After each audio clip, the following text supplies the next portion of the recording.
आऊज़ु बिल्लाहि मिनश शैतानिर रजीम बिस्मिल्लाहिर रहमानिर रहीम बिस्मिल्लाहि अल्हम्दुलिल्लाहि वस्सलातु वस्सलामु अला रसूलिल्लाह रब्बि इश्रह ली सदरी व यस्सिर ली अमरी वहलुल उक़दतम मिन लिसानी यफ़क़हू क़ौली। आओ कुरान समझें आसान तरीक़ा से। हिस्सा अव्वल नमाज के ज़रिए लेसन नंबर 17 पार्ट ए में आपको खुशामदीद। अस्सलामु अलैकुम वरहमतुल्लाहि वबरकातुहू। तो बड़ा इंपॉर्टेंट लेसन है आज वाला लेसन। आप साथ साथ अब रिवाइज़ करते रहें। 3 लेसन रह गए, अगला हफ्ते में कोर्स ख़त्म हो जाना है। लास्ट 3 क्लासेज हैं। तो पिछले इस बार से कुछ सवालात देख लेते हैं। अल मुस्तकीम जी सीधा, ठीक है। सिरात का मतलब रास्ता और अल मुस्तकीम सीधा, ठीक है। और ये इसम है, फेल है या हर्फ है? जी कोई निशानी जिससे पता लग रहा हो कि ये इसम है, फेल है या हर्फ? आलिफ लाम लगा हुआ है तो ये इसम है, ठीक है। ज़बरदस्त। तो उकद का मायने बताइए। गिरा, गिरें जमा है, ठीक है जी।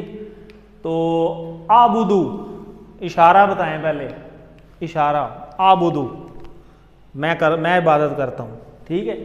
तो मायने क्या हो गया? मैं इबादत करता हूँ। आज का लेसन बड़ा इंपॉर्टेंट है। आज के लेसन में हम नुज़ूल कुरान के मकसद को देखेंगे। कुरान पाठ के अंदर के कुरान मजीद क्यों आया, वजह क्या है। तो उसका जवाब अल्लाह ने खुद ही सूरह स्वाद में आयत नंबर 29 में दिया हुआ है कि ये हमने इसलिए नाजिल किया है। तो उसको हम देखेंगे। इसी तरह ग्रामर पार्ट के अंदर हम फ़ेल अम्र जो है वो आप देख रहे होंगे कि वो हमारा आज कंप्लीट हो जाएगा, क्योंकि दाराबा भी नज़र आ रहा होगा आपको इसमें, सामिया आलिमा आमिला ये चौथा सेट भी नज़र आ रहा है। तो 4 पूरे हो गए। तो ये हमारा फ़ेल अम्र आज अल्हम्दुलिल्लाह कंप्लीट हो जाएगा।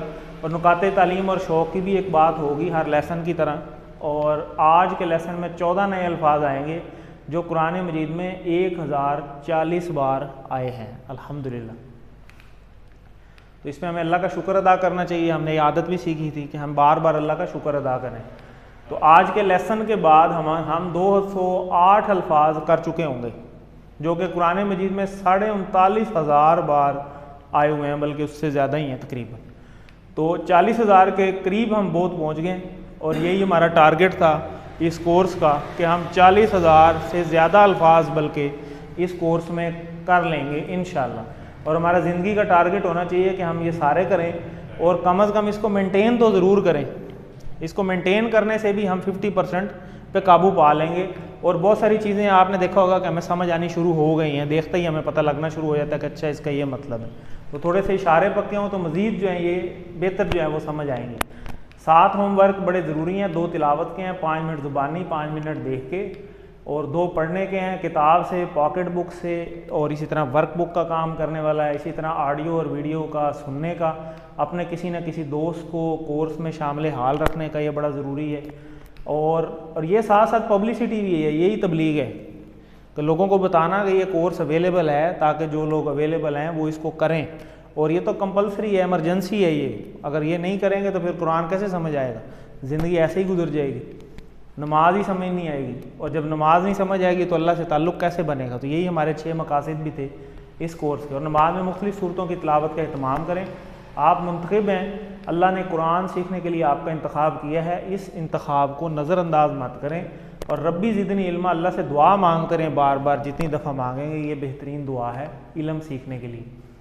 तो नमाज का हिस्सा हमारा मुकम्मल हो गया इस कोर्स का, जो हमने करना था।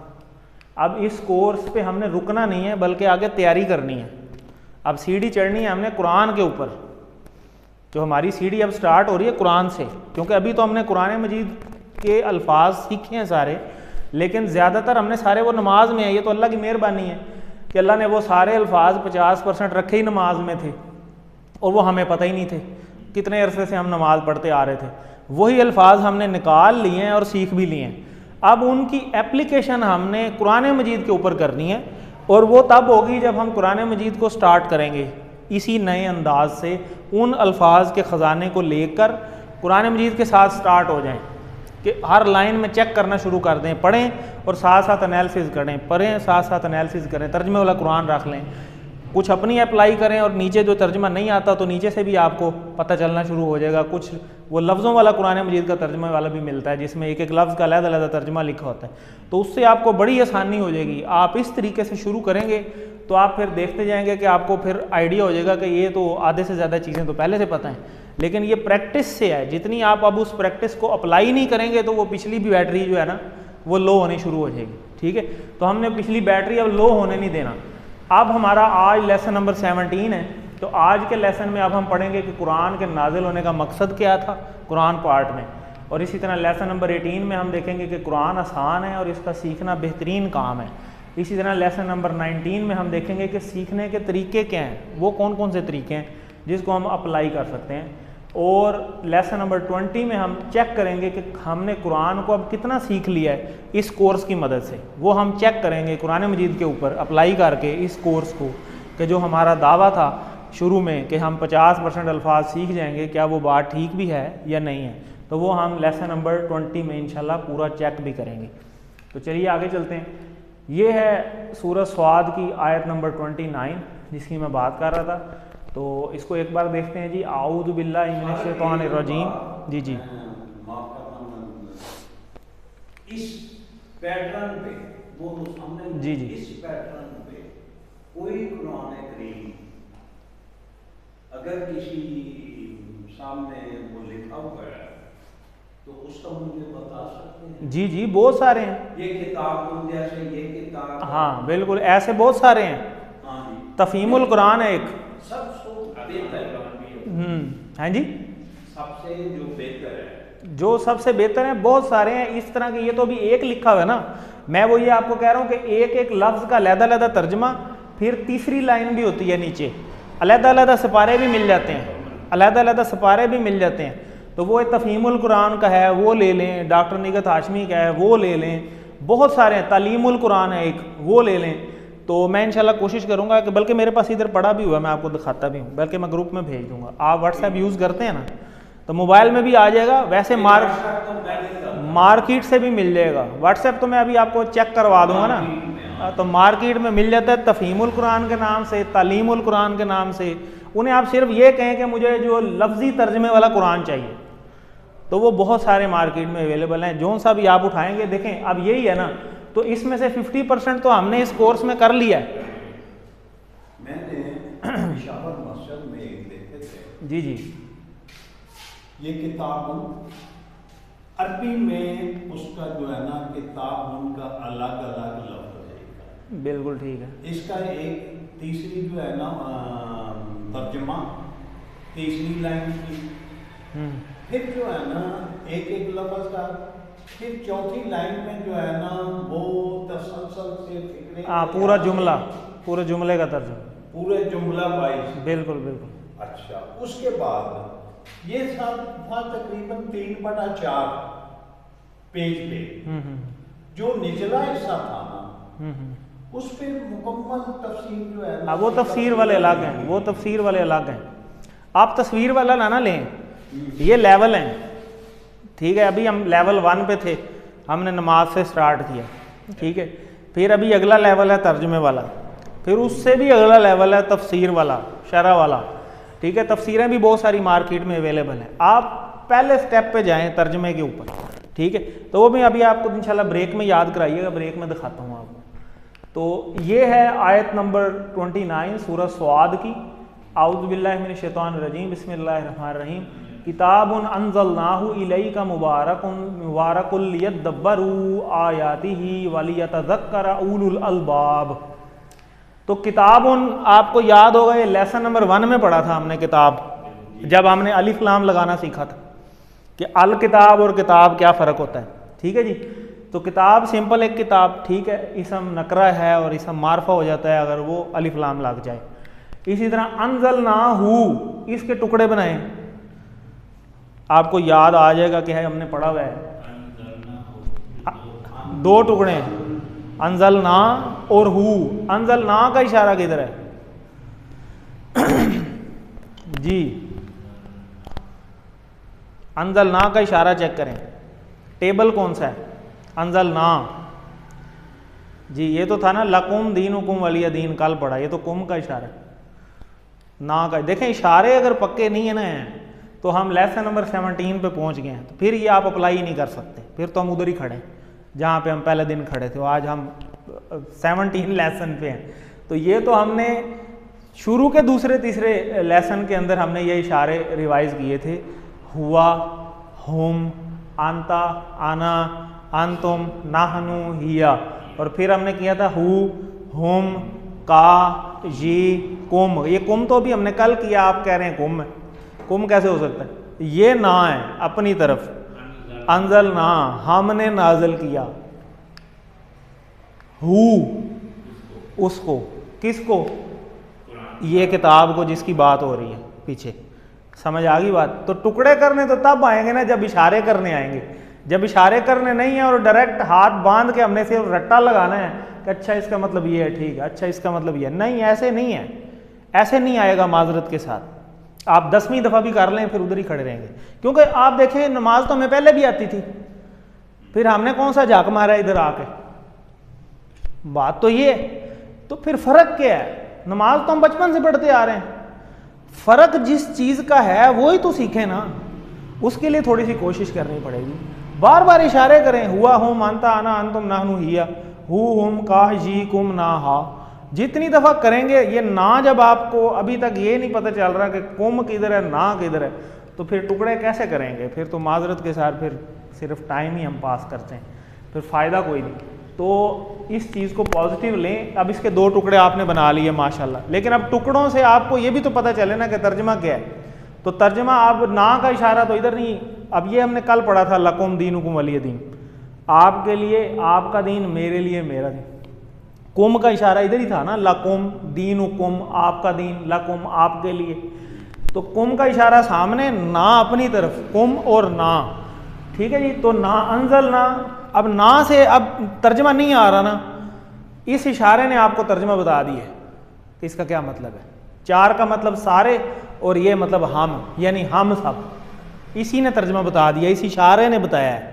जुबानी नहीं रट्टा लगाना। रट्टा आपको रटने के लिए कोई चीज़ दी है हमने पूरे कोर्स में कि ये रट के आना कल से, ये 100 अल्फाज कल याद कर आना, ये 200 कल कर आना, कोई की है? नहीं, सिर्फ प्रैक्टिस का कहा है। जितनी आप प्रैक्टिस करेंगे उतना ही बेहतर होगा, वरना नहीं होगा।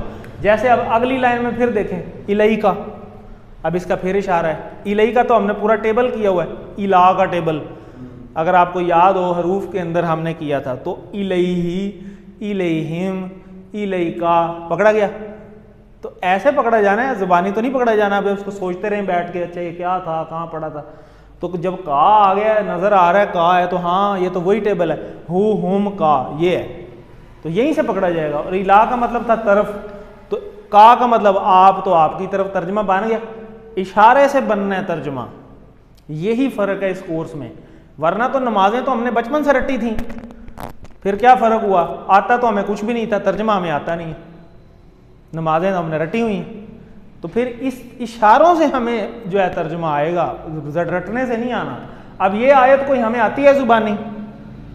नहीं आती, हमने रैंडम ही आई है ना आपके कोर्स में। आज हमने अपने कोर्स की जो चीज़ें सीखी हैं वो अप्लाई की हैं, तो आपको देखें ये भी मतलब पता चल गया, ये भी पता चल गया, ये भी पता चल गया। तो यही तो इफेक्ट है इस कोर्स का।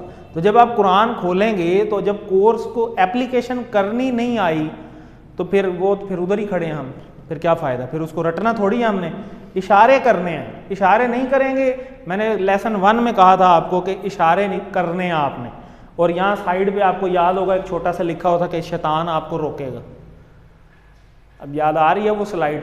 वो सबसे इंपॉर्टेंट स्लाइड है। शैतान कहता है नहीं करने, क्योंकि अगर इशारे किए तो ये तो समझ आ जाएगी, और वो चाहता है आपको समझ ना आए। अब ये फैसला हमारा है कि हमने इशारे करने हैं या हमने शैतान की मान के बस बैठे रहो, बस कोई खैर है, फिर बैठे रहें, फिर ले के तो कोई भी नहीं जाएगा। हाँ, अवाम ले जाएगी कब्र में छोड़ने के लिए बस, और कहीं भी नहीं लेके जाएगी अवाम, सीधी बात है, ठीक है। क्योंकि उन्हें होता है रोटी खुल नहीं है, बंदा छाड़ के आइए तो फिर आके रोटी खाइए, यही होता है ना जी। बंदा हाले दफनाना पूरा नहीं होता, उधर ही ऐलान शुरू हो जाता है, और जी रोटी खा के जाइएगा सारे। वो हदीस सारों को किसी को याद नहीं है कि जिसमें हुक्म है कि जी मुर्दे के पास कम से कम इतनी देर बैठो जब तक ऊँट ज़िबा होकर तकसीम ना हो जाए। ऊँट ज़िबा हो गए तकसीम ना हो जाए तब तक उधर बैठना है। और मिट्टी पा के जनाब एक रुकू उधर से पढ़ लेगा, एक इधर से पढ़ लेगा, चलो जी चलिए पीछे मैं माना रोटी खुआनी। इतना सा काम करते हैं हमारे साथ जितने भी हैं, जो सारे जाते हैं, जिनके लिए हम सारी उम्र खपते हैं और कहते हैं कि बस इनके बगैर हमारा गुजारा नहीं है, वो छोड़ के आ जाते हैं, आकर रोटी खाते हैं, अगले दिन फिर उसी तरह चल रही होती है ज़िंदगी, कोई फ़र्क नहीं पड़ता किसी को। तो इसलिए ये हमने अपने लिए करना है। चलें, मुबारक, ईद मुबारक, ये तो हमने पढ़ा हुआ है, बारकता, कमा बारकता, उसमें पढ़ा था हमने, दरूद शरीफ में पढ़ा था। तो आपको अल्फाज देखते ही याद आ जाना चाहिए, यानी असूली तौर पे होना ऐसे चाहिए, आपकी प्रैक्टिस इतनी हो जानी चाहिए कि आपको अल्फाज देखते साथ याद आ जाना चाहिए, यार ये तो हमने वहाँ कहीं पढ़ा है, कहाँ पढ़ा है, हाँ दरूद शरीफ वाले लेसन में पढ़ा था, लेसन नंबर 9 था, ठीक है, तो उसमें हमने ये पढ़ा था, ठीक है। तो इसी तरह आगे देखें, जो नहीं आता वो तो हम नया वर्ड सीख लेंगे ना, लेकिन जो चीज़ हमें बेसिक है, जैसे हु नज़र आ रहा है, ना नज़र आ रहा है, इलेका का तो पूरा टेबल किया है, इसी तरह मुबारक हमने किया हुआ है, अभी आपको दिखाते हैं। लियद्दब्बरू, अब इसके कितने टुकड़े हैं, एक लाम है और एक यद्दब्बरू। लाम का एक मतलब हमने पढ़ा हुआ है लिए, ठीक है, लेकिन यहाँ इसका एक और मतलब है, वो भी हम आज देखेंगे। इसी तरह आयाती ही, आयत और ही, यानी आयत तो आयत ही है और ही मतलब ये, यानी उसकी आयत, ठीक है, जहाँ भी हे एंड पे आ गया, हु है या ही है, एक ही मतलब है, ठीक है, यानी उसकी आयात पर देखें ना, लिखा हुआ है ना नीचे उसकी, तो उसकी का इशारा तो ये है, और उन सब की ये इशारा है, तो 1 या 4, इसी तरह सामने 1 4, इसी तरह अपने 1 4, तो ये याद रखने हैं ज़हन में। इसी तरह वाली या तज़क्करा, वा मीज़ और लाम, वो हमने जो पढ़ा हुआ है, और या तज़क्करा, इसको हम बाद में देखते हैं। उलुल अलबाब, उलुल अलबाब कहते हैं अक्ल वालों को, ये इकट्ठा ही लफ्ज़ है, उलुल अलबाब यानी अक्ल वाले। तो अब हम देखते हैं कि कौन सी चीज़ें हमने पहले से पढ़ी हुई हैं, ये तो था हम टेस्ट कर रहे थे ना, अभी अब आपको याद आ जाएंगी सारी, जब आप टेबल देखेंगे ना कहेंगे हाँ ये तो पढ़ा हुआ था, उस टाइम याद नहीं आ रहा। याद इसलिए नहीं आता कि हम प्रैक्टिस नहीं करते, अभी तक आपने जितना पढ़ा है ना उसको 1 मिनट नहीं लगता, फ़ौरन आप रिवाइज़ कर सकते हैं। सामने खोल लें अपने पास, शुरू में ज़ुबानी नहीं होता, अपने पास खोल लें, अभी तक हमने कितने टेबल किए हैं, हुआ वाला टेबल पहले किया था, हुआ, हुम, अंता, आना, अंतुम, नाहनु, हिया, बस कितना टाइम लगा। अगला टेबल हमने हु वाला किया था, हु, हुम, का, जी, कुम, ना, हा, हो गया। उसके बाद हमने वो किया था हाजा, हा उलाई, जालिका, उलाई का, फिर इधर किया था हाजी ही, हा उलाई, तिल का, उलाई का, 3 टेबल हो गए। उसके बाद हमने अभी तक जितना पढ़ा है वो 11 टेबल हमने किए हैं, तो वो भी करने में कोई टाइम नहीं लगता। उसको आप माजी से शुरू हो जाएं, मुजारे के शुरू हो जाएं, फिर इसी तरह जो है वो अमर के शुरू हो जाएं, फ़ौरन होते जाते हैं। चलें अभी कर लेते हैं। पहला टेबल था हमारा फ़आला वाला, फ़आला, फ़आलू, फ़आलता, फ़आलतू, फ़आलतुम, फ़आलना, फ़आलत, यफ़अलू, यफ़अलूना, तफ़अलू, अफ़अलू, तफ़अलूना, नफ़अलू, हिया, तफ़अलू, इफ़अल, इफ़अलू, ला तफ़अल, ला तफ़अलू, कितना टाइम लगा, ठीक, यहाँ तक ही किया ना अभी तो, वैसे तो आगे भी 3 है। अब इसका करने का तरीका क्या है, आप सोच रहे होंगे यार अभी तो हमें ज़ुबानी नहीं आते, आप खोल लें, सामने खोल के रख लें, खोल के रख लें, इशारे करें, 1 दफ़ा करेंगे, 2 दफ़ा करेंगे, 3 दफ़ा करेंगे, 5वीं दफ़ा आप खुद करेंगे, आप कहेंगे यार ये तो अब समझ आ गई है, खैर है, क्योंकि इशारे वही हैं। मेरी बात सुने, देखें आपने ये वाले थोड़ा सा भी टाइम देना चाहिए, हम टाइम नहीं देते। देखें अपनी कमज़ोरी है ना, अपनी कमज़ोरी, बिल्कुल साफ बात है, ठीक है। ये तो लेना पूरे हफ्ते में 1 घंटा देना है 3 दफ़ा, बस उसको थोड़ा सा टाइम हमें देना चाहिए, थोड़ा सा घंटा 1 दे लें बैठ के, ठीक है, तो वो देंगे तो फिर होगा ना। देखें यही वाले इशारे थे, हुआ, हुम, अंता, आना, अंतुम, नानू, यही वाले इशारे किए ना, इन्हीं को हमने फिट कर दिया हु, हुम, का, जी, कुम, ना पे, इशारा तो वही है। और फ़आला, फ़आलू, फ़आलता, फ़आलतू, फ़आलतुम, फ़आलना, ये भी वही इशारा है, सिर्फ अल्फाज चेंज हुए हैं। हमारी अपनी कमज़ोरी ये है, जैसे सर ने कहा कि हम टाइम नहीं देते, लेसन नंबर 17 में आ गया, अब हम टाइम दिया नहीं है और इशारा हमारा अभी पहला ही नहीं पका, तो फिर कैसे हम एक्सपेक्ट कर सकते हैं कि वो जो बैटरी कुरान मजीद की तो चार्ज होती जा रही है, हमारी उधर ही खड़ी है, हमारी उधर ही खड़ी है, वो उधर ही खड़ी रहेगी अगर हम एफर्ट नहीं करेंगे।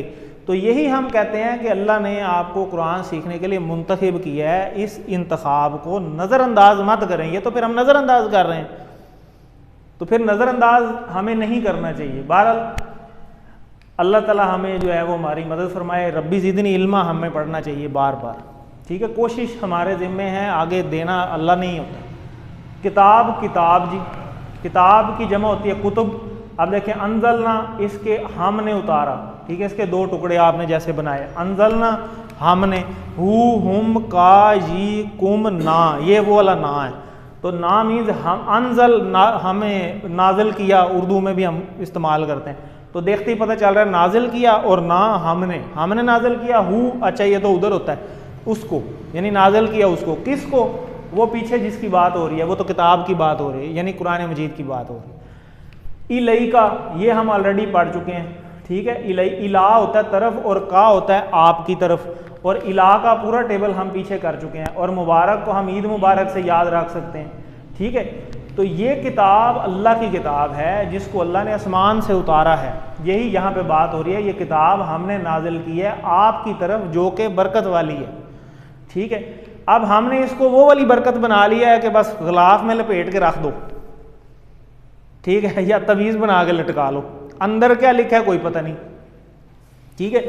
तो बरकत के मायने हैं नेमत मिलना, कायम रहना और बढ़ते रहना, यानी ज़्यादा होते रहना। ये वो ज़्यादती या मदद है जो हमें नज़र नहीं आती, लेकिन हम इसको महसूस कर सकते हैं। जब हम इस पे फॉलो करते हैं ना तो बड़ा कुछ हमें नज़र आना शुरू हो जाता है। इसकी बरकत का आलम चेक करें।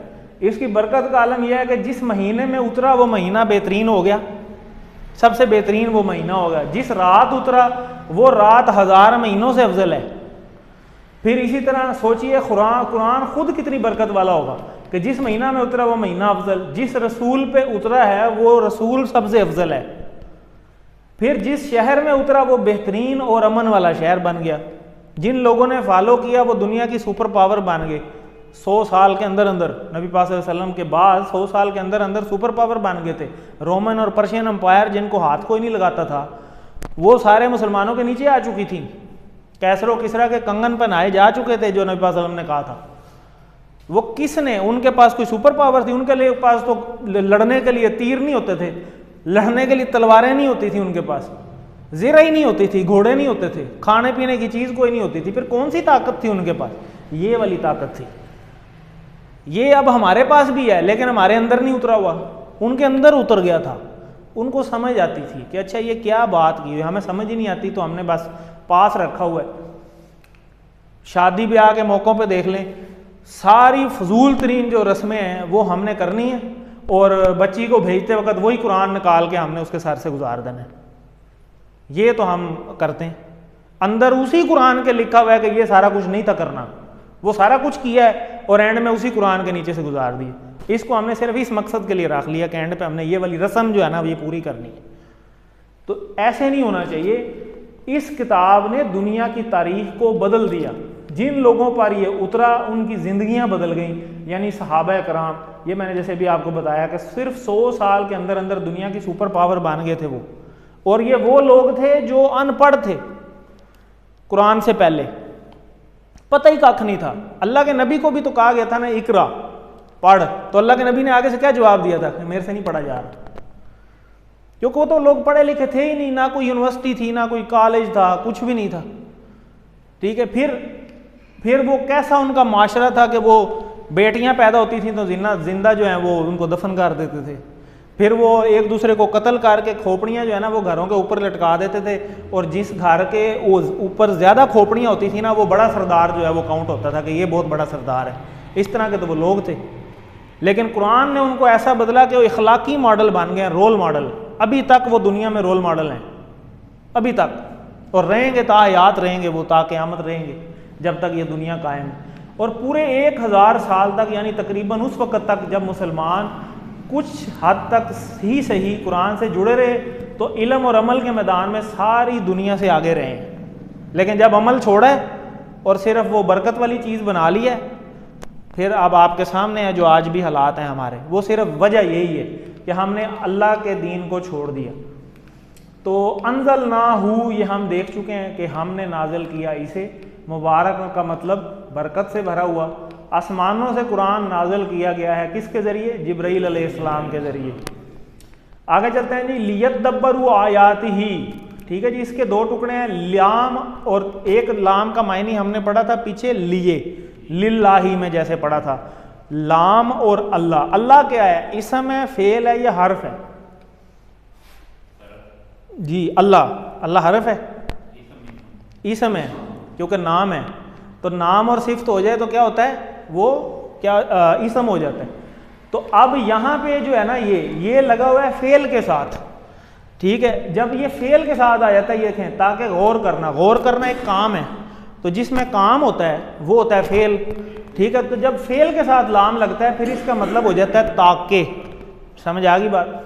ये यहाँ पे फ़र्क है। अब ये लाम के 3 यूजेस हैं यहाँ पे, ये स्लाइड इसीलिए ऐड की है। ये देखें, जब लाम इसम के साथ लगता है तो इसका मतलब हो जाता है लिए, जैसे लहू के साथ लगा था तो हमने कहा था उसके लिए, उन सब के लिए, आपके लिए, मेरे लिए, आप सब के लिए, हमारे लिए, उस औरत के लिए, ठीक है। तो ये हु भी इसम ही है, क्योंकि हु भी किसी जगह पे किसी के लिए आया ना, वो किसी इसम के लिए ही आया है। इसी तरह लाम जब फेल के साथ लगता है तो इसका मतलब हो जाता है ताके, और जब लाम हरफ के साथ लगता है जैसे लक़द या लफ़ी खुसर, पीछे सूरा उसके अंदर आया था, तो फ़ी जो है वो हरफ है, तो जब हरफ के साथ आता है तो फिर इसका मतलब हो जाता है अलबत्ता, ठीक है। तो इसके 3 मतलब हैं। इस तरह के सवाल क्विज़ में आ जाते होते हैं। तो लियद्दब्बरू, ताकि वो गौर करें। अब ये मकसद बता रहे हैं अल्लाह ताला, ये भी आयत वही चल रही है कि हमने किताब को नाजिल किया उस आपकी तरफ, ये बरकत वाली है, ताकि वो गौर करें इसकी आयात पर। अब मुझे बताएं गौर कैसे होगा? समझ आएगी तो गौर होगा जब समझ ही नहीं, चलें पढ़ तो लिया, अल्लाह का शुक्र है, अरबी सीख ली हमने, वो उर्दू से मिलती जुलती है। अब उसी को पढ़ लिया, उसकी पढ़ तो हम इंग्लिश भी लेता है बच्चा, तर्जमा उसका कोई नहीं आता होता उसे, पढ़ तो वो फ्रेंच भी लेगा, पढ़ तो वो दूसरी लैंग्वेज भी लेगा। भाई उसका मतलब क्या है? ताकि वो गौर करें, ठीक है जी। लियद्दब्बरू, ताकि वो गौर करें, आयात ही, उसकी आयात पर। आयत का मतलब आयत या निशानी, इसके 2 मतलब होते हैं। हर आयत अल्लाह की निशानी है, तो हर आयत जो आपके सामने आ रही है, समझिए अल्लाह की निशानियां आपके सामने आ रही हैं। तो आयत की जमा होती है आयात, आयात ही, उसकी आयात पर। तो इसको हम देखते हैं लियद्दब्बरू आयात ही, ताकि वो गौर करें उसकी आयात पर। लियद्दब्बरू का मायने होता है ताकि वो सब गौर करें, ठीक है, वो सब गौर करें। जैसे वाव अलिफ आ रहा है एंड पे, तो वाव अलिफ से पता चल जाता है कि ये जमा है। आयत के 2 मायने, एक आयत और निशानी। और आगे अब ये आयत कंप्लीट होती है, वाली यतज़क्कर उलुल अलबाब, और ताकि वो नसीहत पकड़ें अक्ल वाले। अब यहाँ डेफिनेशन भी अल्लाह ने कर दिया कि अक्ल वाला वही है जो कुरान पे गौर भी करेगा और इससे नसीहत भी पकड़ेगा, वरना वो अक्ल वाला है ही नहीं है। आपके सामने है, लिखी हुई है। तो वाली यतज़क्कर उलुल अलबाब, ताकि वो नसीहत पकड़ें। अब मुझे बताएं, गौर भी करना है, नसीहत भी पकड़नी है कि उसके अंदर क्या बात हुई है। अब वो जब पता ही कुछ ना हो पीछे क्या लिखा हुआ है, तो फिर कैसे पता चलेगा? अब कुरान के अंदर लिखा हुआ है लानतुल्लाहि अलल काज़िबीन, झूठों पे अल्लाह की लानत। अब उसे पता ही ना हो और ख़ुद वो झूठा हो, तो वो कुरान ही उस पर लानत कर रहा है, इसका मतलब है पढ़ी जा रहा है। अब जब नसीहत हासिल ही नहीं कर रहा, उसके बारे में ही सारा कुछ अंदर लिखा हुआ है, भाई ये काम नहीं करना, ये करना है, ईच एंड एवरीथिंग लिखी हुई है उसके अंदर। कोई चीज़ अल्लाह ने छोड़ी होगी? आप खुद सोचें। अल्लाह ने जो हमारे से क़यामत वाले दिन हिसाब लेना है, तो हिसाब तो वही बंदा लेता है ना जो चीज़ें पूरी कर दे।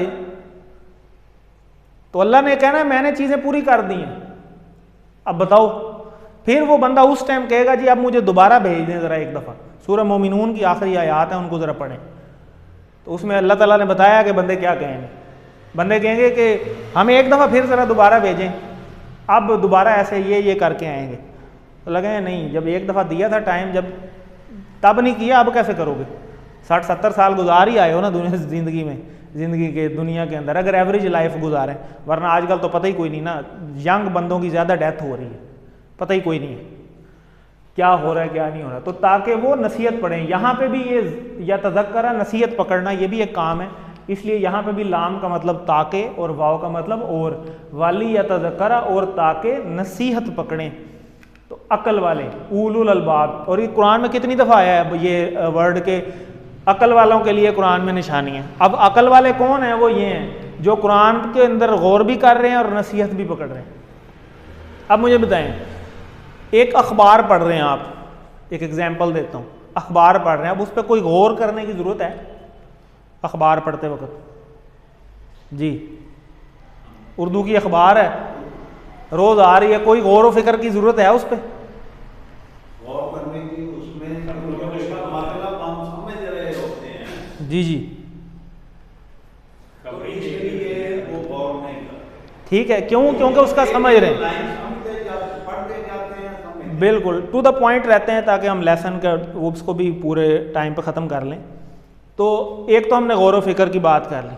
अब अगर वही आपको साइंस की किताब पकड़ा दी जाए, आपकी अपनी ज़ुबान में, उर्दू में साइंस की किताब है, आप बताएं, आप गौर व फिक्र की ज़रूरत है?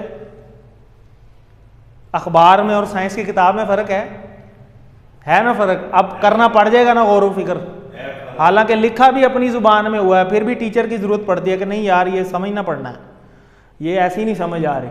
तो कुरान भी ऐसी है, कुरान को अखबार ना बनाएं कि बस पढ़ दिया जैसे अखबार पढ़ी है बस ठीक है, कोई पता नहीं पीछे क्या अल्फाज लिखे हुए हैं, क्या बात हो रही है, क्या कहना चाह रहे हैं अल्लाह ताला। हज़रत अली का कौल है, हज़रत अली रज़ियल्लाहु अन्हु ने बताया कि जब तुम्हारा दिल करे कि तुम अल्लाह से बातें करो तो तुम नमाज पढ़ो, और जब तुम्हारा दिल करे कि अल्लाह तुमसे बातें करे तो तुम कुरान पढ़ो। अब वो क्या बातें हैं, पूरी ज़िंदगी कलमा पढ़ लिया हमने, क्या हमारा इतनी भी ड्यूटी नहीं है कि हम पूरी ज़िंदगी यही समझ लें कि अल्लाह हमसे क्या कह रहे हैं?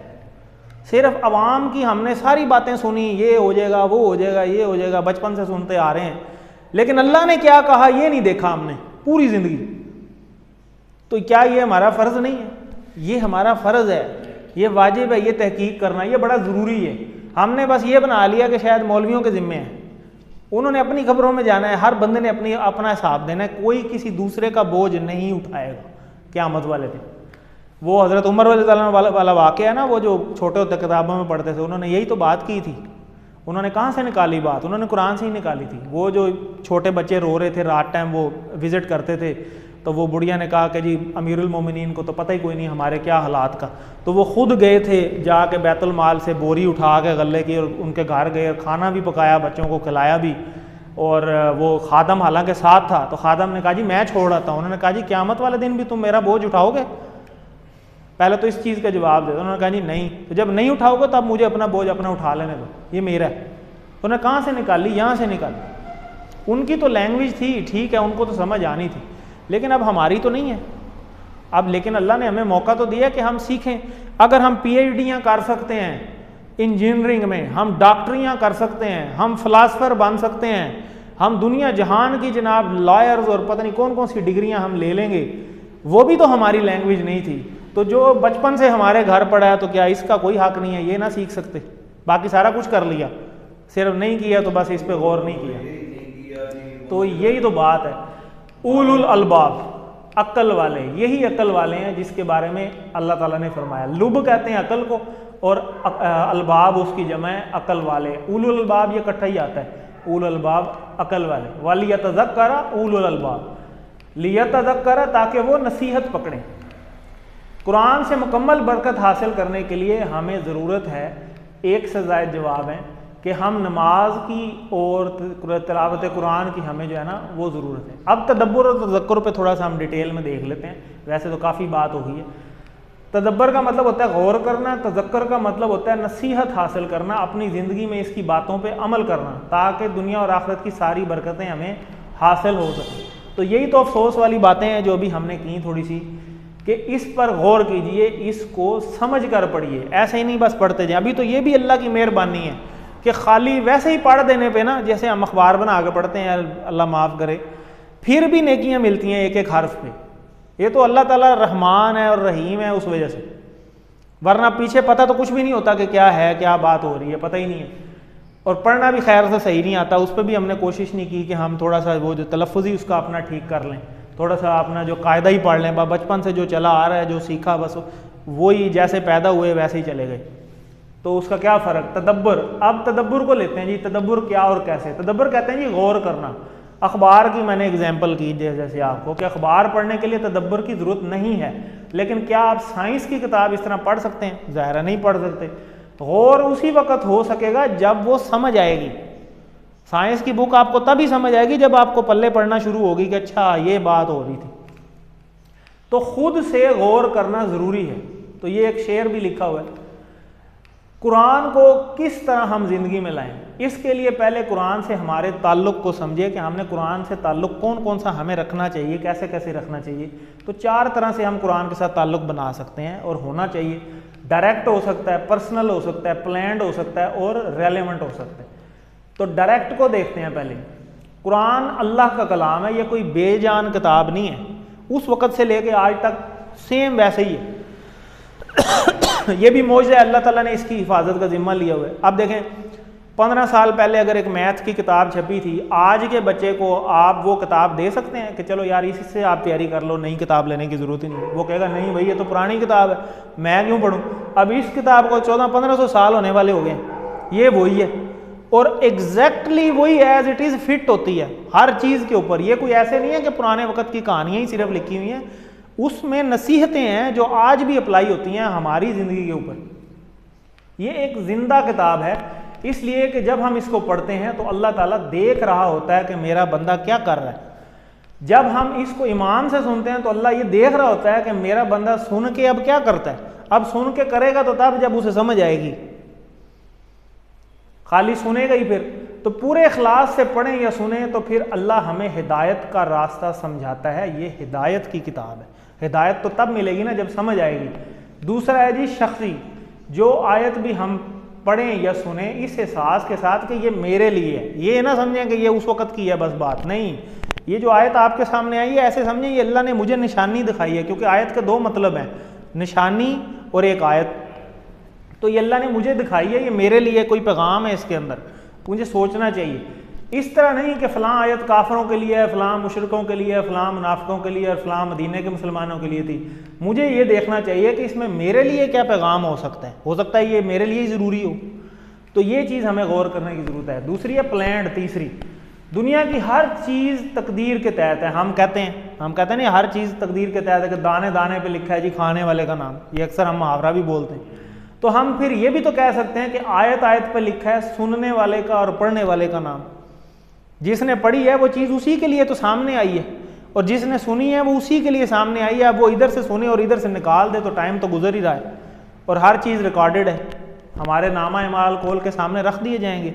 और वो कुरान में एक आयत है, उसका तर्जमा है, मफहूम है कि क़यामत वाले दिन वो सीनों से ना किताब निकाल के रख दी जाएगी। हमारे सीनों से ये जो नामा इमाल है ना, ये सीनों से निकल आएगा और हाथ में पकड़ा दिया जाएगा और कहा जाएगा कि पढ़, आज तू अपना हिसाब करने के लिए खुद ही काफ़ी है। तो अपना नामा इमाल खुद ही पढ़ के उसको समझ आ जाएगी कि यार ये तो वही है जो मैं करता रहूं, तो इसको अब मैं कैसे पढ़ूं। यही तो हिसाब है। तो आगे है जी रेलेवेंट। अगर किसी बड़े आदमी के पास तालीम के मशवरे के लिए जाएं तो क्या आप उससे प्याज की कीमतें मालूम करने बैठ जाएंगे, या जिस मकसद के लिए गए हैं उसी के मकसद के लिए जाएंगे। जाहिर सी बात है उसी के लिए जाएंगे ना। तो जो कुरान मजीद है, ये आप कुरान हिदायत के लिए पढ़ते हैं और सुनते हैं तो अल्लाह की तज़कीर, याद दहानी गैर मुतल्लक कैसे हो सकती है। अल्लाह की बातें गैर मुतल्लक कैसे हो सकती हैं। जब आप फ़र्ज़ करें एक MNA से टाइम लेते हैं तो आपने पहले कितनी आप तगोदो करते हैं कि पहले तो टाइम ही नहीं मिलता जी, ठीक है। तो वोटों के टाइम तो खैर वो खुद पहुंच जाते हैं, लेकिन बाद में जब हमें काम हो तो मिलते ही नहीं। और जब मिल भी जाएं तो आप देखते हैं कि यार आप पहले फ़ाइल तैयार करके ले जाते हैं कि जी मैंने ये बात करनी है, फ़लाँ चौधरी साहब के पास मैंने पहुंचना है, गिनती के 5 सेकंड 20 सेकंड उसने देने हैं और उसमें टू द पॉइंट बात होनी है, मुतल्लक बात ही होती है ना। ये तो नहीं होता कि वहाँ जाके पहले इधर उधर की स्टोरियाँ सुनानी शुरू कर देंगे, वो आपको टाइम ही नहीं देगा। तो अल्लाह ताला कुरान मजीद के ज़रिए आपसे बात करता है।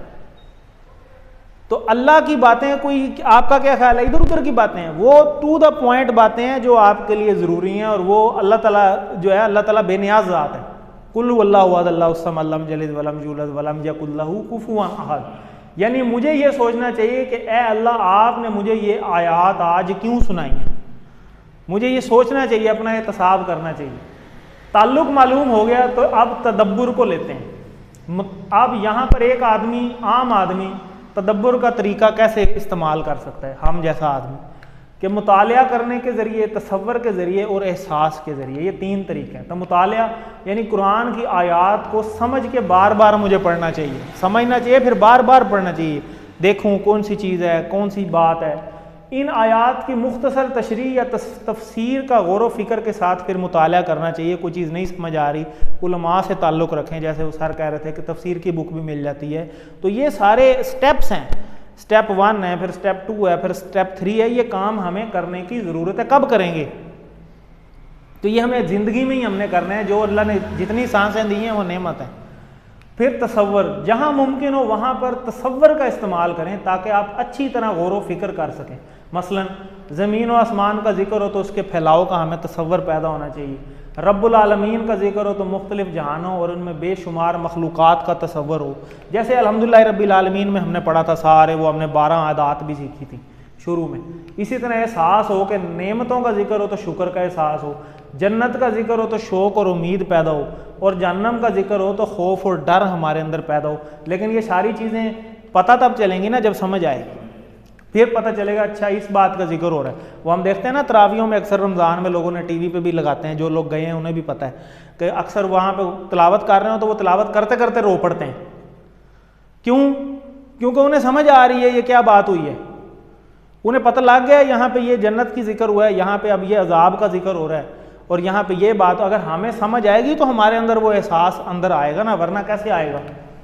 तो यही वो तस्वीर है कि दुआ, एहतिसाब, प्लान और तबलीग के ज़रिए। अब तज़क्कुर को देख लेते हैं कि तज़क्कुर एक सादा तरीका है, यानी दुआ, एहतिसाब और प्लान के ज़रिए कि हर अमल की इब्तदा हमारी दुआ से हो।